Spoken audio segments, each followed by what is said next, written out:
ಆತ್ಮೀಯ ವಿದ್ಯಾರ್ಥಿಗಳಿಗೆಲ್ಲರಿಗೂ ನಮ್ಮ ಚಾನಲ್ಗೆ ಸ್ವಾಗತ.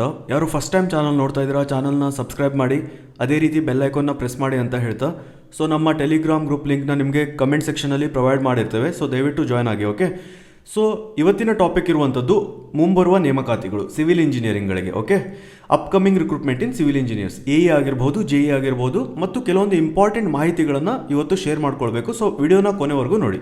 ಓಕೆ, ಫಸ್ಟ್ ಒನ್, ನಮಗೆ ಸಿವಿಲ್ ಇಂಜಿನಿಯರ್ಸ್ಗಳಿಗೆ ಮುಖ್ಯವಾಗಿ ಇರುವಂಥದ್ದು ಎರಡು ರೀತಿ ನೇಮಕಾತಿ. ಒಂದು ಸೆಂಟ್ರಲ್ ಗೌರ್ಮೆಂಟ್ ನೇಮಕಾತಿ ಮತ್ತು second one is state government ನೇಮಕಾತಿ. ಸೆಂಟ್ರಲ್ ಗೌರ್ಮೆಂಟ್ ನೇಮಕಾತಿಯಲ್ಲಿ ನೋಡಿ SSC JE ಜೂನ್ ತಿಂಗಳಲ್ಲಿ ಬರುವಂಥದ್ದು. ಸೊ ಇನ್ನೂ 4 to 5 months ಟೈಮ್ ಇದೆ. ಚೆನ್ನಾಗಿ ಪ್ರಿಪ್ರೇಷನ್ ಮಾಡಿ, ತುಂಬ ಹುದ್ದೆಗಳಿರ್ತದೆ. ಪೇಪರ್ ಕೂಡ ಈಗ ಅಬ್ಜೆಕ್ಟಿವ್ ಮಾಡಿರೋದ್ರಿಂದ ಯಾರು KPSC ಪ್ರಿಪೇರ್ ಮಾಡಿರ್ತೀರಾ ಈಸಿಲಿ ನೀವು ಅಲ್ಲಿ ಸೆಲೆಕ್ಷನ್ ಆಗ್ಬೋದು. ಕಾಂಪಿಟೇಷನ್ ನಿಮಗೆ ಟೋಟಲ್ ಇಂಡಿಯಾ ಲೆವೆಲಲ್ಲಿ ಇದೆ ಅಂತ ಅನಿಸಿದ್ರು ಕೂಡ ನಮ್ಮ ಕರ್ನಾಟಕದ ಸ್ಟೂಡೆಂಟ್ಸ್ ಏನಿದ್ದಾರೆ ಅವರು ಪ್ರಿಪೇರ್ ಮಾಡೋ ರೀತಿ ಏನಿದೆ ತುಂಬ ಚೆನ್ನಾಗಿದೆ. ಸಿಲೆಬಸ್ ಕೂಡ ಚೆನ್ನಾಗಿರೋದ್ರಿಂದ ತುಂಬ ಈಸಿಲಿ ನೀವು ಕ್ಲಿಯರ್ ಮಾಡ್ಬೋದು. ಬಟ್ ನಮ್ಮ ವಿದ್ಯಾರ್ಥಿಗಳೇ ಅದಕ್ಕೆ ಹೆಚ್ಚಿನ ಇಂಟ್ರೆಸ್ಟ್ನ ತೋರಿಸಲ್ಲ. ಬಿಕಾಸ್ ಸೆಂಟ್ರಲ್ ಗೌರ್ಮೆಂಟ್ ಜಾಬ್ಗೆ ಅವ್ರಿಗೆ ಇಷ್ಟ ಇರಲ್ಲ, ಸ್ಟೇಟ್ ಗೌರ್ಮೆಂಟಲ್ಲೇ ನಾವು ಜಾಯ್ನ್ ಆಗಬೇಕು ಅಂತ ತುಂಬ ವಿದ್ಯಾರ್ಥಿಗಳು ಬಯಸ್ತಾ ಇರ್ತಾರೆ. ಓಕೆ, ಸೊ ಇದು first point. Second one, gate exam ಏನಿದೆ ಸೆಪ್ಟೆಂಬರ್ ಮಂತಲ್ಲಿ ಬರುವಂಥದ್ದು. ಇದು ನಿಮಗೆ MTech ಮಾಡಲಿಕ್ಕೆ ಒಂದು ತುಂಬ ಸಹಾಯಕಾರಿಯಾಗಿರ್ತದೆ. ಓಕೆ, 12,000 ನಿಮಗೆ ಸ್ಯಾಲ್ರಿ ಥರ ಪ್ರತಿ ತಿಂಗಳು ಬರ್ತದೆ ಗೇಟ್ ಎಕ್ಸಾಮ್ ಕ್ಲಿಯರ್ ಮಾಡಿದರೆ. ಓಕೆ, MTech ಮಾಡ್ತಾ ಇದ್ದಾಗ. Second one is gate through ನೀವು PSUs ಜಾಬ್ಗಳನ್ನ ಕೂಡ ಚೆನ್ನಾಗಿ ಪಡ್ಕೊಳ್ಬೋದು. ಥರ್ಡ್ ಒನ್ ಮುಖ್ಯವಾಗಿ ಇರುವಂಥದ್ದು ನೋಡಿ IES, Indian engineering service. So ಇದು ಲಿಟಲ್ ಬಿಟ್ ಡಿಫಿಕಲ್ಟ್ ಆಗಿದ್ರೂ ಕೂಡ ನೀವು ಒಂದು ಚೆನ್ನಾಗಿ ಪ್ರಿಪ್ರೇಷನ್ನ ನಡೆಸಿದರೆ ಇದನ್ನು ಕೂಡ ನೀವು ಕ್ರ್ಯಾಕ್ ಮಾಡ್ಬೋದು ಅಂತ ನನ್ನ ಅನಿಸಿಕೆ. ಓಕೆ, ಸೊ ಈಗ ಸೆಕೆಂಡ್ ಬರೋಣ, ಯಾವುದು ಸ್ಟೇಟ್ ಗೌರ್ಮೆಂಟ್ ಜಾಬ್. ತುಂಬ ವಿದ್ಯಾರ್ಥಿಗಳು ವೇಟ್ ಮಾಡ್ತಾ ಇರುವಂಥದ್ದು.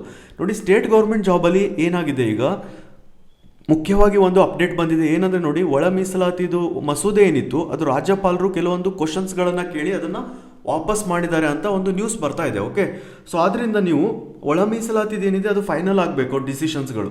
ಸೊ ಅಲ್ಲಿವರೆಗೂ ಕೂಡ ದೊಡ್ಡ ನೇಮಕಾತಿಗಳು ಕರ್ನಾಟಕದಲ್ಲಿ ಬರೋದು ಸ್ವಲ್ಪ ಡೌಟು. ಬಟ್ ಈಗ ಲೈಕ್ BW SSB ಥರ ಒಂದು 20 to 30 ಪೋಸ್ಟ್ದು ನೇಮಕಾತಿಗಳು ಬರ್ತದೆ. ಬಟ್ ಇದು ಒಂದ್ಸಲ ನೀವು ಕ್ಲಿಯರ್ ಆದ ನಂತರ ಖಂಡಿತವಾಗಿಯೂ ಕೂಡ AE ಮತ್ತು JE ಆಗಿರ್ಬೋದು ತುಂಬ ಚೆನ್ನಾಗಿರುವಂತಹ ತುಂಬ ಪೋಸ್ಟ್ ಇರುವಂತಹ ನೇಮಕಾತಿಗಳು ಬರೋದಿದೆ. ಬಿಕಾಸ್ ನೋಡಿ, RDPR ಮೋರ್ ದೆನ್ 5 years ಆಯಿತು, ಇನ್ನೂ ನೋಟಿಫಿಕೇಶನ್ ಆಗಿಲ್ಲ.